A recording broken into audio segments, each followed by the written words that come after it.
Bonjour à toutes et à tous et bienvenue sur cette chaîne aka ta safe place originelle. On se retrouve aujourd'hui du coup pour mon concept. Si t'as pas vu ma vidéo précédente, je fais un calendrier de l'Avent en vidéo, donc jusqu'au 24-25 décembre, une vidéo par jour qui sortent. Si t'aimes le concept, n'hésite pas à liker, à t'abonner et à partager, ça fait plaisir. Effectivement, j'ai changé de coupe entre hier et aujourd'hui du coup. Isn't it cute? Non, voilà. Bref, on va pas s'étioler sur le sujet. J'ai décidé de vous raconter aujourd'hui mon passage. Je vais pas vous raconter toute ma période là-bas, mais juste la période des fêtes et la période en fait où je suis partie tellement c'était too much. Je pense qu'on a tous déjà vécu des expériences trop cheloues au taf et notamment pendant les périodes des fêtes, je sais pas pourquoi, mais j'ai l'impression que les gens ils pètent un peu les plombs, peut-être le stress, les chiffres qui doivent rentrer, machin, mais comment vous dire, on n'est pas là pour souffrir, ok? Et c'est une dinguerie comment on peut rapidement se faire mistreat. Bref, faut vous remettre le contexte que j'étais pas employée là-bas, j'étais en alternance. Donc comment vous dire, déjà ça met le contexte du bad mood parce que pour ceux qui savent pas, l'alternance c'est clairement de l'esclavage moderne. Non, j'abuse de ouf, mais on nous demande de faire un travail de salarié pour la paye d'un alternant. Alors oui, ils payent notre école, non.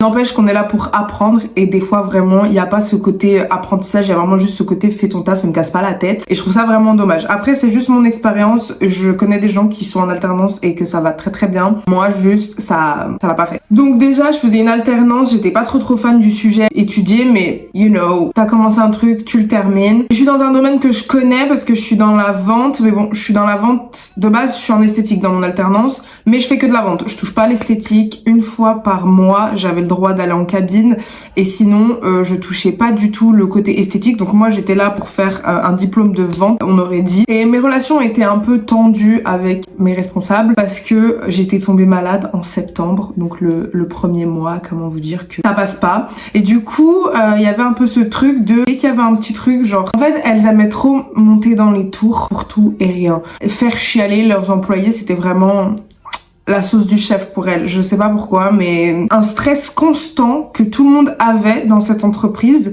et qui du coup se reflétait sur le travail. Donc moi j'étais pas trop fan du truc, mais j'ai pas commencé à me biffer avec elle quoi.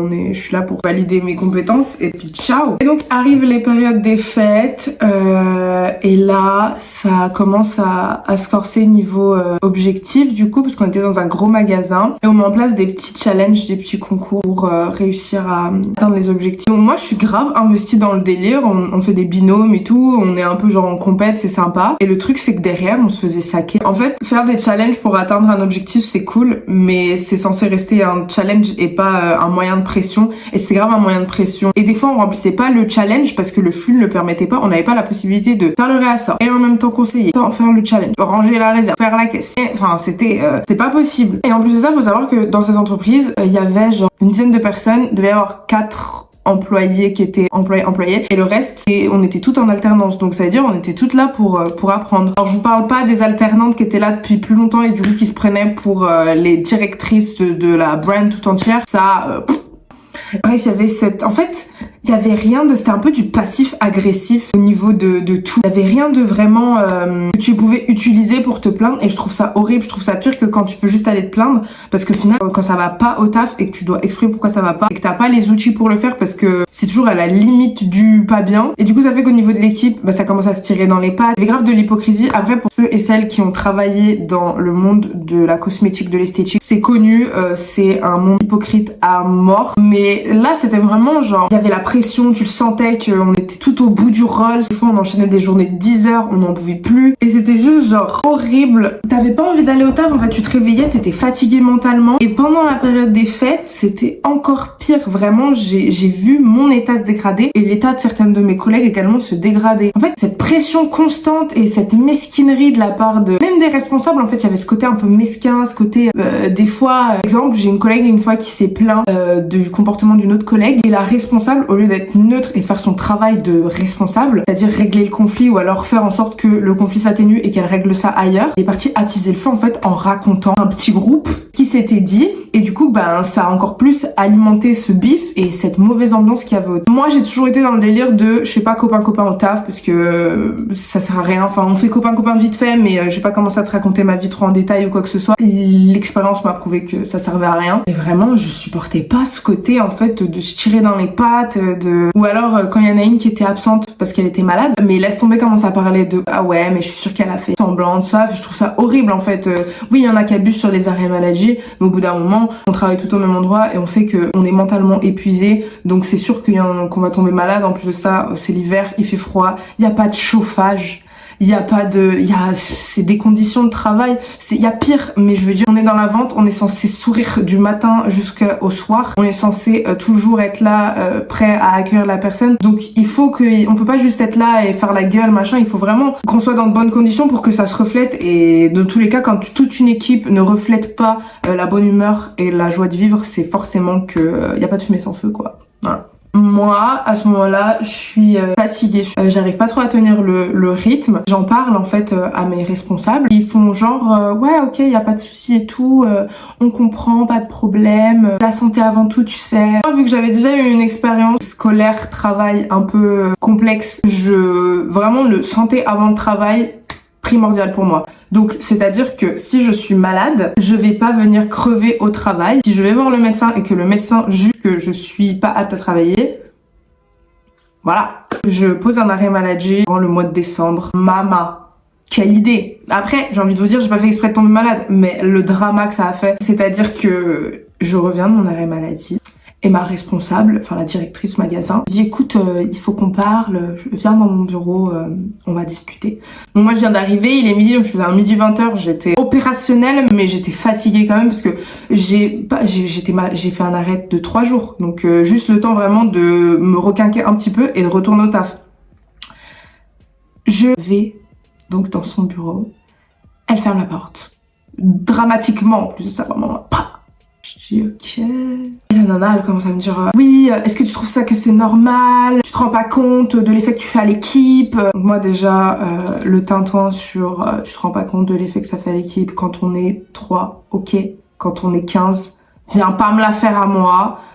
Ça a pas diminué ton chiffre d'affaires que je sois là ou pas. Le nombre de fois où elle shiftait tout le monde et tout le monde était debout à plus rien faire à la fin de la journée parce qu'on avait tout fait. Qu'est-ce que tu veux faire de plus? L'inventaire était fait, le réassort était fait, le nettoyage était fait, tout était fait. Il y avait plus rien à faire et on arrivait quand même à oui mais alors on reste pas statique, on a toujours quelque chose à faire. Ma soeur, tout était fait. Bref. Et donc elle me dit que si ça continue comme ça, je vais prendre la porte. Et du coup moi je l'écoute très calmement et je comprends que ça a pu l'énerver, l'embêter, malgré que je l'ai prévenu, que je l'ai appelé un jour avant, je lui ai dit voilà demain je serai pas là, voici mon arrêt, entre temps je reviens à telle date, enfin c'est bon quoi. Et là je sais pas ce qui se passe, elle se met à me crier dessus, enfin si, il y a un élément déclencheur, elle me demande si j'ai quelque chose à dire pour ma défense. Et moi je dis mais j'ai pas à me défendre, j'étais malade, enfin à part le fait que j'étais malade, j'ai pas de défense quoi. Et elle se met à me crier dessus, mais c'est inacceptable. Elle me dit que derrière moi il y a une file d'attente, que si jamais elle veut, hop, je saute et elle me remplace directement. Et moi je suis assise comme ça et je la regarde. Je me dis bah ok. Enfin, j'imagine bien, on est dans un gros magasin, bien sûr que si je saute, il y a d'autres trucs, mais à quoi ça te sert de me servir ce discours-là alors que j'étais malade? Donc vraiment, je peux comprendre que la pression de Noël qui arrive, ce soit un truc de fou, mais il faut vraiment apprendre à se détendre. Donc à partir de ce moment-là, enfin, je retourne au travail et je suis grave en mode, enfin, je dis rien, mais je me sens grave mal. Après, ça se sentait, je sais pas comment vous expliquer, mais les responsables, elles étaient grave en mode, je sais pas, elles étaient c'est passif-agressif le terme. Et des petites réflexions à la con, ça va pas se faire tout seul, enfin tous des petits trucs qui font que l'ambiance au travail, ça prend, mais la charge mentale qu'elle déposait, mais c'était trop. À la moindre petite erreur, c'est vraiment pas possible, et je partais dans le bureau, et c'est vraiment pas possible, et tu te rends compte de ce que tu nous fais faire. Genre j'ai fait une erreur de caisse toute bête, parce qu'on était genre, la queue sortait du magasin, et on encaisse, en plus on vient nous mettre la pression, il faut que t'encaisses vite, il faut que tu rentres des cartes fidélité, nanani, nanana. Donc on débite, et donc je fais une erreur. Si vous travaillez dans la vente, ça a déjà dû vous arriver. Mon doigt glisse, et j'appuie sur encaisser en espèces, au lieu d'encaisser en carte bancaire. Donc la caisse s'ouvre, sauf que j'ai pas d'espace à mettre dedans. Du coup, ça fait un écart de caisse si on fait rien. Donc j'en préviens ma responsable. Et ma responsable, non mais c'est n'importe quoi. Enfin, si tout le monde commence à faire des erreurs comme ça, on va plus s'en sortir. Mais ma sœur, qu'est-ce que tu veux que j'y fasse? J'ai pas fait exprès. Bref, c'était que des trucs comme ça. Et moi, en fait, vraiment, petit truc sur petit truc sur petit truc sur petit truc. Toutes les choses en soi, si ça avait été une seule chose, c'est rien. Mais tout additionner les uns sur les autres, moi, ça commence vraiment à jouer sur mon moral et sur ma capacité à supporter d'aller au travail. Vers la mi-décembre, j'en peux plus. Puis au bout de ma vie, mon anxiété est à son max. Et du coup, je vais voir mon médecin et je me dis, je me sens vraiment pas bien. Ça m'angoisse. L'idée d'aller au travail m'angoisse. Je sais pas quoi faire. Et donc, le médecin, il cherche pas à comprendre. Elle me met en arrêt. J'envoie mon arrêt. Et la réception de l'arrêt, c'est à peine un OK, quoi. Donc, limite, juste un vu, je sais plus exactement. En mode, ça la saoule. Je veux bien entendre que ce soit chiant quand il te manque quelqu'un. Et le fait de mettre ta charge mentale sur ton employé en mode, ah bah super, t'es malade, bah trop cool, nous, on va être en galère.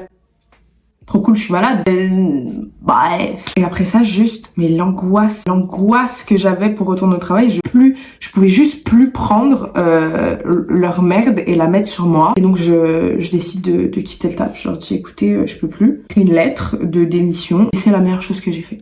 J'ai eu des feedbacks de filles qui étaient toujours là-bas. Et j'ai tellement bien fait de partir parce que c'était, mais depuis que t'es partie, enfin c'est pas moi qui ai causé ça, mais moi je suis partie et après ça, bah ça a fait que s'empirer, en gros ça s'est jamais amélioré. Dites-vous que les filles qui étaient là-bas décomptaient les mois, décomptaient les jours, genre tellement elles en pouvaient plus. Je peux pas vous expliquer, faut l'avoir vécu pour comprendre. Personne n'en pouvait plus. Moi j'ai toujours dit un truc, je vendrai jamais mon âme pour une entreprise qui ne m'appartient pas. Faut arrêter de penser que on va juste se donner à des entreprises comme ça pour en retour même pas de la gratitude. Dès qu'on fait plus qu'on leur donnait en extra, moi je trouve qu'il y a une sacrée baisse de motivation.